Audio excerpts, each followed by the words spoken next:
నమస్కారం అండి. నేను మణికుమార్ని, కుంభకోణం కోఆపరేటివ్ రాష్ట్ర విజయవాడ నుంచి. చాలా మంది రామానుచారుల విగ్రహాలు అయితే అడిగారు.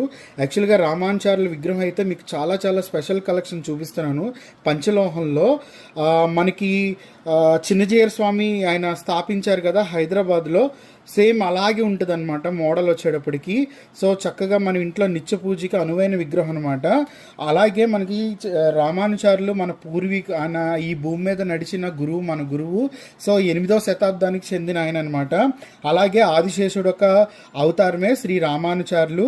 అలాగే ఈయన స్లోగన్ ఏంటంటే, రామానుచారుల స్లోగన్ ఏంటంటే, భగవంతుడి దృష్టిలో అందరూ సమానమే, సో ఒకళ్ళు ఎక్కువ కాదు ఒకళ్ళు తక్కువ కాదు అనేది ఈయన స్లోగన్ అనమాట. సో ఇక్కడ మనకు చూస్తే ఆయన ఒక తిరునామం కానీ, ఆయన మెల్లో ఉన్న మాలలు కానీ, అలాగే ఆయన కూర్చుని విధానం, పంచకట్టు కానీ, ప్రతిదీ కూడా చాలా చాలా డీటెయిలింగ్ ఉంటుంది. సో విగ్రహం హైట్ వచ్చేటప్పుడు 3.5 ఇంచెస్లో వస్తుందన్నమాట. సో నిత్య పూజకి అనువైన విగ్రహం అనమాట ఇది. సో ఎవరైతే రామానుచారుల విగ్రహం కావాలని నన్ను ప్రత్యేకంగా అడిగారో వాళ్ళ కోసం చూపిస్తున్న కలెక్షన్.